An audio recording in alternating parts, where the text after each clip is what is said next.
Paganism. What about paganism, and how does it fit into the whole Omnist construct? I still get asked this question every so often, even though I kind of covered it in a previous video, but it wasn't just about this. So I'll do my best. It's very difficult to really encapsulate paganism, or what is often called Neo-Paganism, because there's so much under that umbrella. I've had a lot of friends in the past who were pagan, and every single one of them has believed something slightly different. You have those people who associate themselves with what we call Wiccan, which is a very modern sort of naturalistic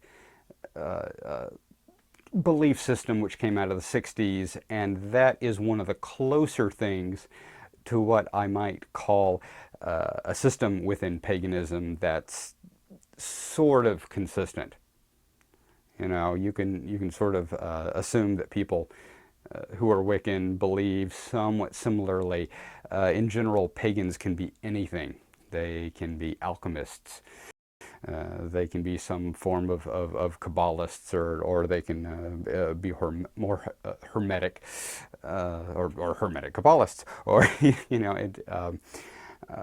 there's many of them that kind of borrow from Hinduism and a lot of Eastern thought, Buddhism. It's virtually impossible to pin down exactly what it is. The original term paganism really comes from Judaism, who used to refer to any other religion other than theirs as being pagan. And all pagan really meant was country folk, or those people in the woods who believed that crazy stuff. It sort of meant hick or bumpkin, what have you. It was just really a derogatory term for anyone who doesn't believe like us, and I guess is therefore wrong at the time. Sort of like Gentile. Gentile is anyone who's not Jewish. Pagan is everyone who's not of the Jewish faith. The term has resurfaced somewhat recently. Many pagans are ex-Christian. A lot of them are ex-Catholic or strongly fundamentalist Christians. And so I guess you could say that a lot of paganism is sort of highly reactionary in that respect. What I like so much about paganism, what fascinates me about it, is that because so many of them self-mythologize, and what I mean by that is they sort of create their own belief system. They go back into early belief systems. Some of them could be back into Greek belief systems, the various early mystery schools, what little we know about them, Judaism, what very little we know about Judaism,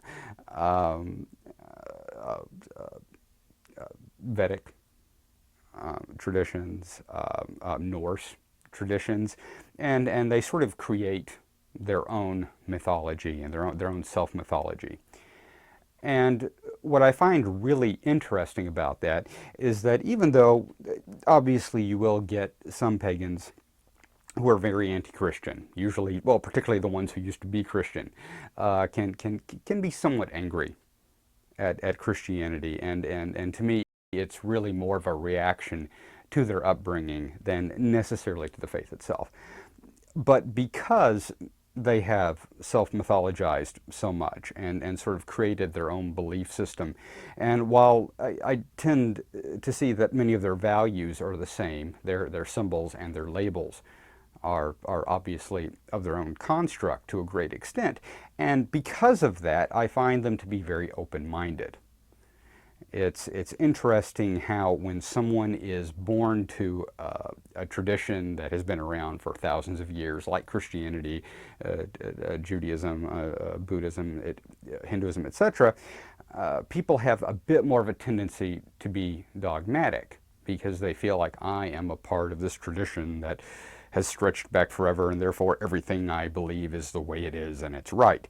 And while paganism obviously connects themselves to very early forms of religion, they really are still self-mythologizing to enough of an extent that they don't necessarily look at other people with other belief systems and say, well, mine is correct and yours isn't.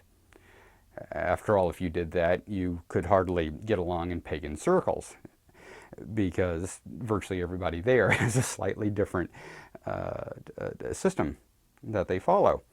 So it makes it very interesting. It's extremely important to separate Neo-Paganism from, say, Satanism, which is something very separate. I will certainly cover that later. Satanism is often put under what we call the left-hand religions, Satanism, Luciferianism, etc. And paganism is something very, very different. And unfortunately, in the States, a lot of Christians will have this tendency to sort of lump everything together. You know, virtually everything that's not Christian winds up being lumped together, particularly paganism, which gets, you know, lumped in with Satanism and that sort of belief system, and it's really very, very different. Satanism is tremendously more hedonistic and based more on Ayn Rand and Anton LaVey and Crowley and different things. Needless to say, there's some overlap, but they shouldn't be confused, or shouldn't be confused too much. Obviously, you can have pagans which can believe just about anything, and therefore you could have a pagan who also believed in Luciferianism or Satanism or what have you. But for the most part, it's very much a separate thing and needs to be tackled separately, which is why I will do that later. But do try to understand. You know, if you aren't aware of paganism, you don't know how it works. It is a very peaceful system of beliefs, very nature-based, and as far as I've always been able to tell, very, very positive. I know that some of the things they do, or at least in general, may not entirely jive with what we might call the norm. You know, it is a little bit extreme to a lot of people, but to highly fundamental Christians, I'm sure they would probably have a problem with some of those things. But to me, it's not bad things. It's really more just behavior, which perhaps just doesn't fit in with the norm. Which is why I actually really enjoy it. I've been to some moon festivals and fire dances, and they're a great deal of fun. Explore them. Go to something like that, especially before you judge them. Get to know some of those people. They're really, really good people, and very, very interesting, and conversations with them can be very, very illuminating. I'm the Urban Omnist, just trying to explore all the various possibilities that you might run into in this life. See you guys later. And remember, guys, none of this works without you. So, subscribe to our channel, like us on Facebook and Twitter, and above all, don't forget to send me those questions.